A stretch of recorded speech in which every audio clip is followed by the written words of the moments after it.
കഴിഞ്ഞ ആഴ്ചയുടെ തുടക്കത്തിൽ അന്താരാഷ്ട്ര മാർക്കറ്റിൽ ഔൺസിന് $4,508 പരിധിയിലായിരുന്ന സ്വർണ്ണവില ഈ ആഴ്ചയുടെ തുടക്കത്തിൽ $4,538 പരിധിയിൽ എത്തി നിൽക്കുമ്പോൾ വരും ആഴ്ചയിലെ സ്വർണ്ണ വിപണി നീക്കങ്ങളെക്കുറിച്ചുള്ള വിദേശ അനലിസ്റ്റുകളുടെ ഗോൾഡ് സർവേ റിപ്പോർട്ടും വിശദമായ വാർത്തകളും സ്വർണ്ണവിലയ്ക്ക് ശേഷം ചേർത്തിട്ടുണ്ട്. ഇപ്പോൾ തങ്കവില ഗ്രാമിന് 15,020 രൂപയിലാണ് എത്തി നിൽക്കുന്നത്. എല്ലാ വ്യൂവേഴ്സിൽ നിന്നും ഒരു ലൈക്ക് പ്രതീക്ഷിച്ചുകൊണ്ട് ഇപ്പോഴത്തെ സ്വർണ്ണവില നോക്കാം. ഇന്ന് വിലമാറ്റം ഇല്ല.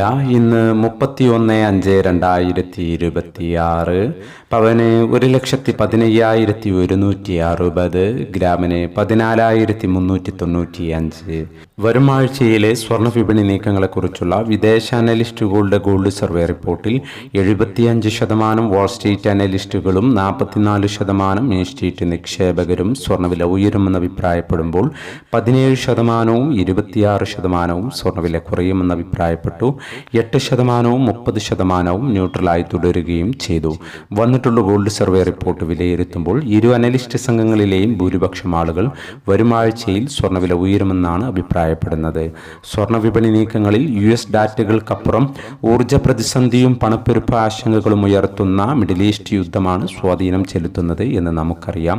യുദ്ധം ഇന്ന് അല്ലെങ്കിൽ നാളെ അവസാനിക്കുമെന്ന പ്രതീക്ഷയോടെ നീങ്ങുമ്പോൾ യുദ്ധം അവസാനിക്കാൻ പോകുന്നു, കരാറിലേക്ക് എത്തുന്നു തുടങ്ങിയ വാർത്തകൾ ഒന്നോ രണ്ടോ തവണയല്ല നമ്മൾ കേൾക്കുന്നത്.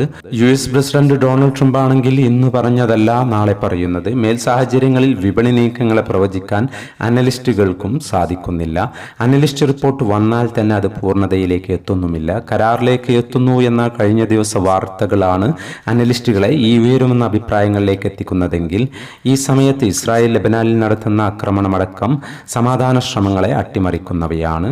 കരാറിലേക്ക് അടുത്ത ആഴ്ച എത്തുമോ എന്ന് ഉറ്റുനോക്കുമ്പോൾ സാധ്യത കുറവാണെന്നും ഇനിയും സമയം എടുത്തേക്കാമെന്നുമാണ് വിലയിരുത്തൽ. യുദ്ധമില്ലായിരുന്നുവെങ്കിൽ അവലോകനങ്ങൾക്ക് ഏറെക്കുറെ കൃത്യത ലഭിച്ചേക്കാം. ട്രംപിന്റെ സ്ഥിരതയില്ലാത്ത പ്രസ്താവനകൾ അവലോകനങ്ങളെ അപ്രസക്തമാക്കുകയും ചെയ്യുന്നു. എൻ്റെ ശബ്ദം ശ്രവിച്ച നിങ്ങൾക്ക് നന്ദി. Thank you for watching.